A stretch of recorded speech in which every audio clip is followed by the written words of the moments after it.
It's no secret that we here at The Culture Cave love Bo Burnham's new special, Inside.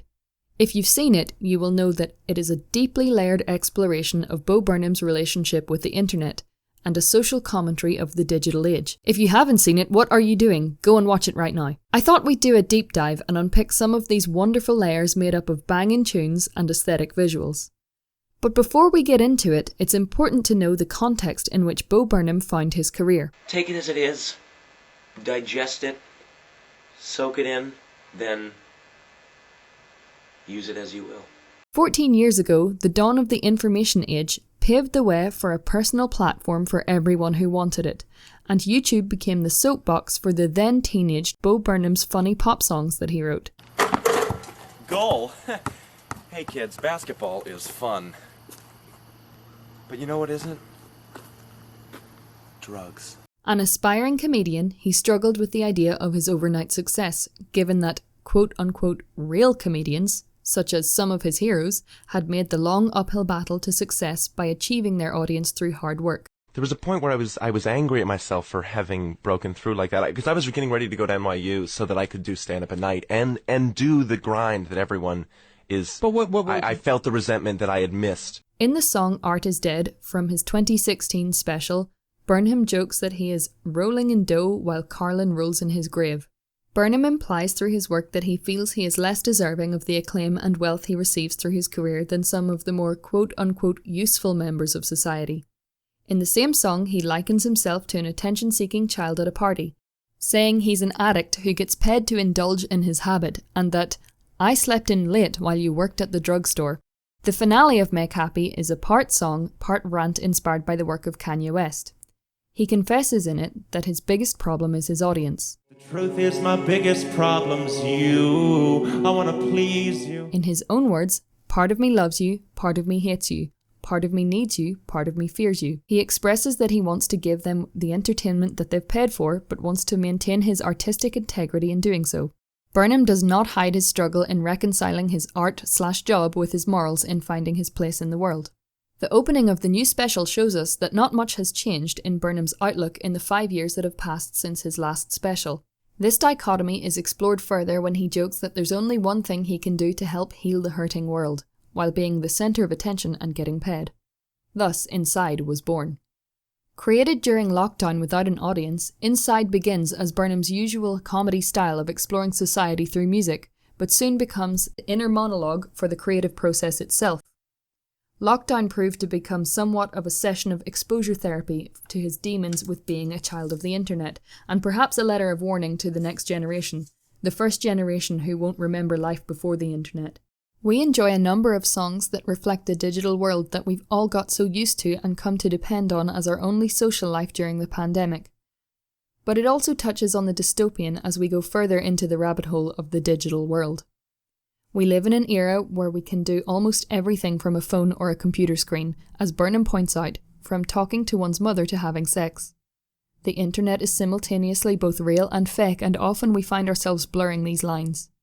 The song That Funny Feeling tells us all about the sense of doom that arises from a world where this chaos exists. If we look at one of the more wholesome and funny songs from the show, White Woman's Instagram, it also explores the idea of blurring the lines between the digital world and reality.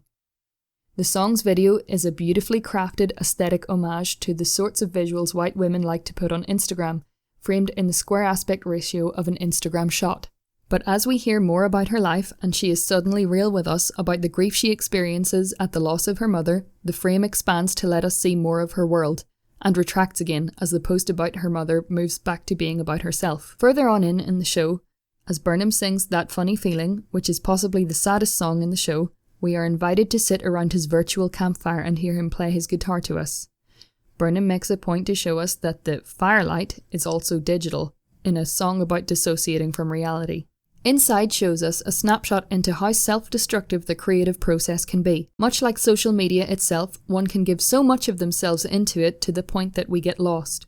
This point is very poignantly made as Burnham reflects on feeling suicidal while watching his younger self as a teenager on YouTube projected onto a wall, then projected back onto himself. The imagery conjures up the notion of becoming more insular, a sense of being trapped within oneself. The very title of the show, Inside, refers not just to our civic duty to stay at home during the pandemic, but the knock-on effect of turning our lives entirely digital. Overall, the piece shows us that how becoming more connected than ever through the internet has also led us to be less connected with humanity. In the song 30, Burnham addresses Zoomers, telling them that they will face dissociative disorders, and laments in the song Welcome to the Internet that apathy is a tragedy. Ultimately, Inside, a show in which Burnham uses laugh tracks because who needs a real audience when we have a digital one through the internet, expresses beautifully what we've all had to do during lockdown. Sit still for a minute and be with ourselves and be forced to do nothing other than see the state of the world the way it currently is. Burnham asks himself, who is he, a comedian, to be able to do anything about the suffering in the world? By the end, he gives us the feeling that he isn't special. He's just like everyone else, sitting trying to hold on to some shred of mental health during what has been presumably almost everyone's worst year in living memory, in a world that was digitally created around us to overstimulate. In his outro, he sings about how he'll sit on the couch and watch us next time, then makes the point about his contribution to the world by asking us, how could you joke at a time like this? Burnham's work overall reflects being a product of the digital age. By the end of the show, he is literally exposed, reflecting how nothing about his life so far has been private. He, like most young people, did his growing up in the limelight, and even his learning curves are exposed for all to see, something he reflects upon in the song Problematic. But I'd like to end this review on a positive note because Lord knows life is already depressing as hell. As Burnham watches a projection of himself clawing desperately at a door to get back inside after being a lockdown hermit, we see him watch himself with a smile on his face. To me, this speaks of a man satisfied that he has told the truth through his art, and ultimately, aren't we all the same? Reaching out for community in a world where it's difficult to connect with people? Like the white woman on Instagram sharing her favourite photo of her mum, sometimes all we want to do is share our story. Well, this is exactly what Bo Burnham has done. Share his story with us through the internet. So, as I write these musings to you from a house in Northern Ireland directly to wherever you are in the world right now, listener, I leave you with the words of one of the world's greatest comedy actors, Jason Alexander.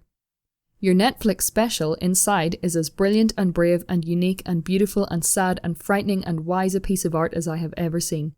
Masterwork, and you will change and save lives with it. Thank you.